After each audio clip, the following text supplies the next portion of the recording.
क्या कहता है? अभी है टाइम, आधा घंटा, आधा घंटा। क्या कहता है बेटा सेक्शन सी क्वेश्चन नंबर 4 का पार्ट बी कहता है assess whether contractionary fiscal policy is likely to be the best way to reduce current account deficit on balance of payment। कहता है बेटा आपका बैलेंस ऑफ पेमेंट रिड्यूस हो चुका है, डेफिसिट में जा चुका है, तो आप मुझे ये बताएं कि डेफिसिट को कम करने के लिए क्या physical policy is the best policy. सही है। पार्ट ए क्या कहता है? Explain what is meant by depreciation of the exchange rate and consider whether a depreciation is likely to increase domestic real output। कहता है कि यार डेप्रिसिएशन क्या होता है, और ये बताएं कि यार क्या डेप्रिसिएशन होने से आपका जो है वो जीडीपी बढ़ेगा। तो आप यहाँ जरा इस क्वेश्चन के ऊपर हम लोग अपनी डिस्कशन करते हैं। क्वेश्चन नंबर 4 का है पार्ट ए। 4 ए बड़ा ही जनरल सा और बड़ा सिंपल सा क्वेश्चन है। वासे आपने मुझसे पूछा था सर डेप्रिसिएशन को किस तरह लिंक करते हैं, आंसर मैं अभी बता रहा हूँ वो चीज। ठीक है, अब यहाँ पे आओ बेटा। पहले तो आप डिफाइन करेंगे depreciation. Define depreciation of currency. ठीक है, ये आपने पहले उसको बता दिया। अब उसको बता दें कि यार डेप्रिसिएशन हो किस तरह सकती है। डायग्राम्स बनाएंगे आप दो। दो डायग्राम कौन कौन सी? एक आप बनाएंगे जिसमें आपकी डिमांड फॉल हो रही है, और दूसरी आप बनाएंगे जिसमें आपकी सप्लाई बढ़ रही है। ठीक है, एक एक रीजन दोनों का बता देना बेटा।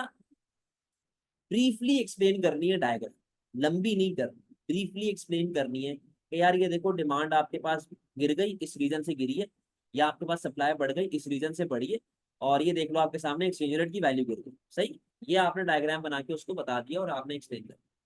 अब वो आपसे ये कह रहा है कि यार जब आपका डेप्रिसिएशन होता है तो क्या इससे आपका ओवरऑल जीडीपी बढ़ता है या नहीं बढ़ता। तो बेटा आप लोगों को डेप्रिसिएशन के बारे में मैंने पहले से बताया हुआ है कि डेप्रिसिएशन से होगा क्या। पहले तो आप एक बात बता दें कि आपकी एक्सपोर्ट प्राइस फॉल होगी, एक्सपोर्ट प्राइस आपकी फॉल होगी, और आपकी इंपोर्ट प्राइस बढ़ेगी। तो ओवरऑल आपकी ट्रेडिंग वगैरह जो है वो बेहतर हो जाएंगी, और आपका एग्रीगेट डिमांड जो है वो बढ़ना स्टार्ट हो जाएगा। फिर जब हम लोग इसकी इवैल्यूएशन और कंक्लूजन के हिसाब से लिंक करेंगे ना, क्या ये हमेशा बेनिफिशियल है या ये हमेशा नुकसान देगा, आप बोलेंगे डिपेंड्स अपॉन टाइम पीरियड। याद करें मैंने आपको टाइम पीरियड वाला केस बताया हुआ है। इलास्टिक के अंदर अगर तो इलास्टिक है, यानी कि लॉन्ग रन चल रहा है, यानी कि लॉन्ग रन चल रहा है, तो भाई यस इट इज बेनिफिशियल, बहुत अच्छी बात है। बट अगर आपके पास इन इलास्टिक है, यानी कि आपके पास शॉर्ट रन का टाइम चल रहा है, तो इट इज हार्मफुल। सही है, तो ये बातें आपको बताई हुई है। मार्शल लर्नर, मार्शल लर्नर लिखने की जरूरत नहीं है यहाँ पे क्योंकि 8 मार्क है, लेकिन ये है मार्शल लर्नर कंडीशन के साथ ही लिंक हो। कोई मसला है इसके अंदर बेटा, समझ गए?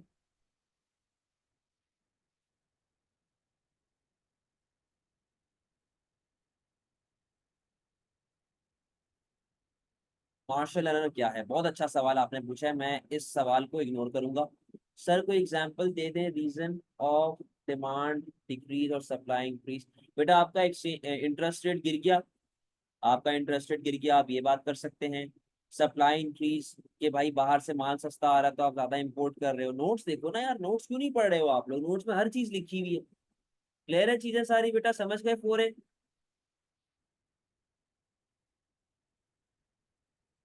एक एक दे दे बहुत है।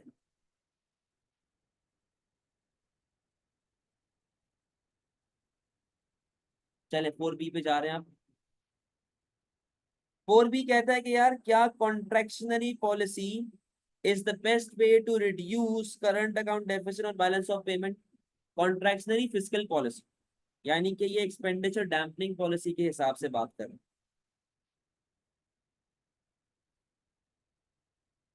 पहले बेटा आपने डिफाइन करना है, define contractionary fiscal policy and tools. Tools क्या आते हैं इसके? Taxes and government spending. Taxes को बढ़ाएंगे, गवर्नमेंट स्पेंडिंग कम करेंगे। ठीक है, प्लस डायग्राम। कौन सी डायग्राम? एडी फॉल होने वाली। सही है, और अब आपने इसके बताने हैं बेनिफिट्स एंड ड्रॉबैक्स। बेनिफिट्स क्या है? प्राइसेस भी आपके पास कम हो रही है और इन्फ्लेशन वगैरह कम हो रही होगी आपके पास। आपकी एक्सपोर्ट जो है वो क्या कहते हैं, आपकी इंपोर्ट्स गिरना स्टार्ट हो जाएंगी, जिससे आपका बैलेंस ऑफ पेमेंट बेहतर हो जाएगा, बैलेंस ऑफ ट्रेड बेहतर हो जाएगा। हाउ एवर ड्रॉबैक क्या है बेटा? ड्रॉबैक आपके पास ये है कि जब आपकी एग्रीगेट डिमांड फॉल होती है तो उसकी वजह से आपके पास ही क्या कहते हैं अनएम्प्लॉयमेंट बढ़ना स्टार्ट हो जाती है। ये बात आप उसको बताओ। अच्छा, फिर ये भी उसको बताएं कि इसकी वजह से नेगेटिव मल्टीप्लायर इफेक्ट आएगा, डाउनवर्ड मल्टीप्लायर इफेक्ट आएगा। तो बेनिफिट्स ड्रॉबैक्स आपने ये सारे उसको बता दिए, ठीक है। ऑल्टरनेटिव पॉलिसी की अगर बात की जाए, ऑल्टरनेटिव पॉलिसीज, तो आप यहाँ पे बेटा सप्लाई साइड की बात कर सकते हैं, आप यहाँ पे प्रोटेक्शनिज्म की बात कर सकते हैं। सर सप्लाई साइड की क्या बात करें भाई? सप्लाई साइड की आप बात करो कि सब्सिडी मिल जाए या टेक्नोलॉजी पे खर्चा हो जाए, इससे आपका एग्रीगेट सप्लाई बढ़ता है, प्राइसेस कम होती हैं तो आपकी एक्सपोर्ट्स बढ़ेंगी, ठीक है, और आपकी इंपोर्ट इससे गिरना स्टार्ट हो जाती है। प्रोटेक्शनिज्म की क्या बात कर सकते हैं आप भाई? प्रोटेक्शनिज्म की आप बात करेंगे कि टैरिफ कोटा वगैरह लग गया तो गवर्नमेंट टैक्सेस भी कमा सकती है, पैसे भी कमा सकती है, ओवरऑल इंपोर्ट्स आपकी कम होंगी। However there is a problem of retaliation की वो भी आगे से मारेगा, सही है। फिर आ जाए कंक्लूजन के ऊपर। क्या fiscal policy is the best policy? आप बोलेंगे इट डिपेंड्स। क्या बोलेंगे आप? It depends upon the situation of economy, it depends upon government's macroeconomic objectives। क्या ऑब्जेक्टिव्स है गवर्नमेंट के भाई? क्या मुल्क में महंगाई है बैलेंस ऑफ ट्रेड डेफिसिट के साथ साथ? अगर मुल्क में बैलेंस ऑफ ट्रेड डेफिसिट के साथ साथ महंगाई है तो भाई बिल्कुल लगा दो, ठीक है। लेकिन अगर महंगाई नहीं है तो बेटा अनएम्प्लॉयमेंट हो रहा है, तो आपको अल्टरनेटिव पॉलिसी की तरफ जाना पड़ेगा। तो आप इसको जनरली ये बात बोलेंगे कि आप डिफरेंट फैक्टर्स को देखते हैं, यानी कि आप अपने मुल्क में अनएम्प्लॉयमेंट रेट को देख रहे हो, इकोनॉमिक ग्रोथ रेट को देख रहे हो, प्राइसेस को देख रहे हो, सोशल चीजों को देख रहे हो, तब जाके आप इस डिसीजन में पहुंचेंगे कि क्या आपको कॉन्ट्रैक्शनली फिस्कल लगानी चाहिए या आपको कोई और पॉलिसी लगानी चाहिए। क्लियर है भाई? सर डैम्पनिंग पॉलिसी भी लिख सकते हैं। डैम्पनिंग ही तो है बेटा, कॉन्ट्रैक्शनली फिस्कल तो डैम्पनिंग ही है ना। ये तो डैम्पनिंग पॉलिसी तो है ये। आप स्विचिंग की बात कर सकते हो, और स्विचिंग मैंने यहाँ पे लिखा हुआ है ना, प्रोटेक्शनिज्म। और कोई सवाल? सर अल्टरनेटिव पॉलिसी मॉनिटर लिख सकते हो, बिल्कुल लिख सकते हो, बिल्कुल लिख सकते हैं।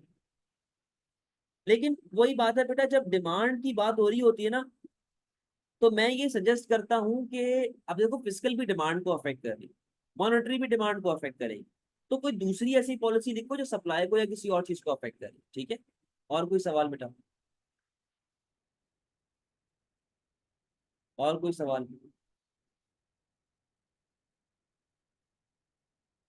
क्लियर है? चले क्वेश्चन नंबर 5 की तरफ जा रहे हैं।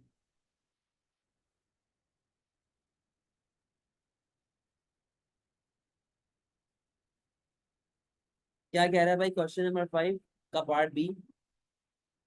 assess whether economic growth is always desirable for an economy। क्या इकोनॉमिक ग्रोथ इकोनॉमी के लिए हमेशा डिजायरेबल है या नहीं? और पार्ट ए क्या कहता है? with the help of an aggregate demand and aggregate supply diagram, explain how a decrease in interest rate could cause economic growth and consider whether economic growth will always result in inflation। तो बेटा उसने interest rate का link आपसे पूछा हुआ है with demand and supply, ठीक है। अब यहाँ पे आइएगा जरा, क्वेश्चन नंबर 5 का पार्ट ए। बेटा पहले तो आपने देखो डिफाइन कर दिया, डिफाइन एडी एंड कंपोनेंट्स।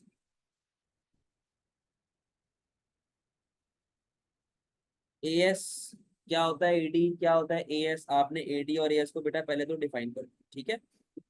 अच्छा, उसके बाद देखो जब वो बात करें ना कि इंटरेस्ट रेट अगर क्या हो रहा है हमारे पास, यहाँ पे क्या लिखा हुआ है, यहाँ पे लिखा हुआ है कि हमारा इंटरेस्ट रेट कम हो रहा है।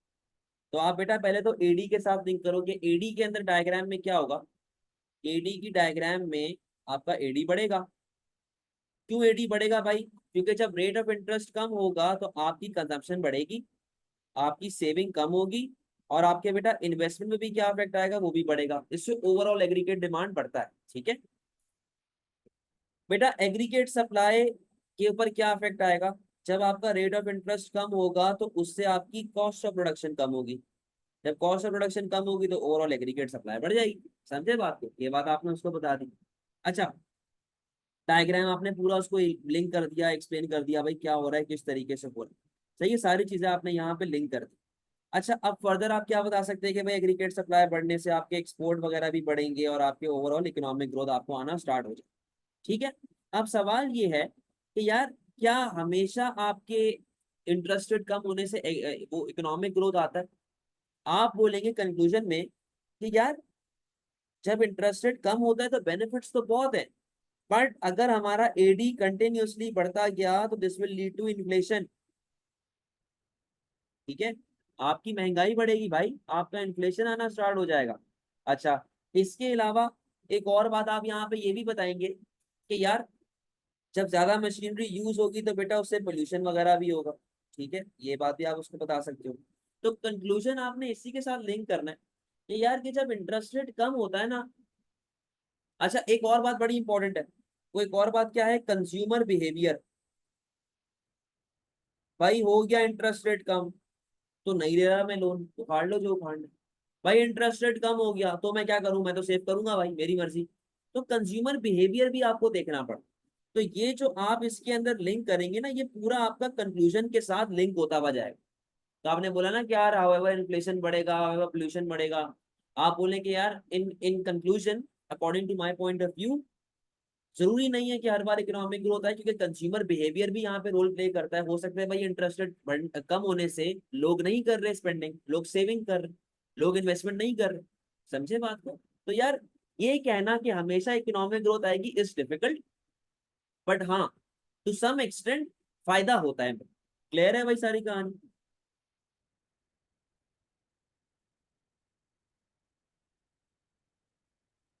एक्सपेंशनरी मॉनेटरी एडवांटेजेस के अकॉर्डिंग में नहीं लिखने बेटा, उसने मॉनेटरी का तो आपसे पूछा हुआ ही नहीं है ना, उसने तो मतलब वही एडवांटेज है जो मैंने आपको बताए हैं अभी। और क्या एडवांटेज आप इसके अलावा बताओ।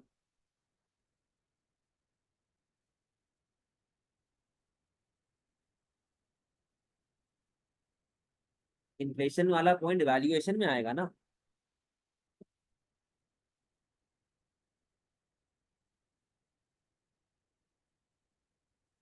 समझ गए।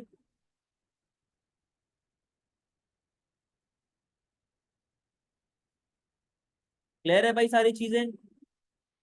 चलो नेक्स्ट क्वेश्चन की तरफ जा रहे हैं। assess whether economic growth is always desirable for an economy। बेटा इकोनॉमिक ग्रोथ आपके पास क्या होगी, what is economic growth, define economic growth.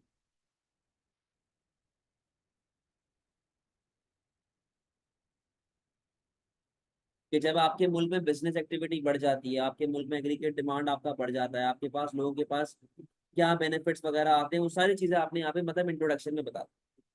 अच्छा, अब इकोनॉमिक ग्रोथ के अंदर आप क्या कर सकते हैं, आप एडी इंक्रीज की एक डायग्राम बना सकते हो। अच्छा, अगर तो आप ऊपर बना चुके हो तो फिर नीचे मत बनाना, नीचे मत बनाना, छोड़ दो, छोड़ दो। आप यहाँ पे क्या क्या डायग्राम बना सकते हैं भाई, आप यहाँ पे पीपीसी को इंक्रीज करके दिखा दो, और आप यहाँ पे एल आर एस बना दो। एल आर एस क्यों, क्योंकि ऊपर हम लोगों ने शॉर्ट रन वाली सप्लाई दिखाई थी, नीचे हम लोग लॉन्ग रन वाली सप्लाई दिखा रहे हैं। बताएं जी बेनिफिट्स क्या क्या होंगे। भाई लोगों के पास नौकरी आएगी, इनकम आएगी, स्पेंडिंग वगैरह होगी, आपका इंटरनेशनल ट्रेड बढ़ेगा, इकोनॉमिक ग्रोथ बढ़ेगा, मतलब न्यूमरस बेनिफिट्स है ना। अनएम्प्लॉयमेंट कम होंगे, आपकी एक्सपोर्ट्स बढ़ेंगे, आपका जीडीपी बढ़ रहा है, आपके पास भाई मल्टीप्लायर इफेक्ट आ रहा है। सही है। हाउ एवर ड्रॉबैक्स, ड्रॉबैक्स में बेटा क्या लिख सकते हो आप, ड्रॉबैक्स में आप ये लिख सकते हैं कि भाई इससे हमारे पास पोल्यूशन होगा, इससे हमारे पास डिप्लीशन ऑफ रिसोर्सेज होंगे, इससे हमारे पास एग्जॉशन होगी। ठीक है, इसके अलावा जी इन्फ्लेशन होगा, ये ड्रॉबैक्स आ गए। कंक्लूजन क्या होगा भाई? Depends upon the current economic state. अगर तो हमारा डिफ्लेशनरी गैप काफी ज्यादा है और ओवरऑल हमें बिजनेस एक्टिविटी की जरूरत है, अनएम्प्लॉयमेंट ज्यादा है, then economic growth will be beneficial. However अगर हम एक ऐसे स्टेबल पॉइंट पे खड़े हुए हैं जहाँ पे हम लोग ऑलरेडी स्टेबल हैं, उसके अंदर अगर मैं फर्दर इकोनॉमिक ग्रोथ लेके आता हूँ, there is a problem of inflation and there is a problem of further drawback that we just discussed. Clear है भाई? समझ गए हैं सारी बात?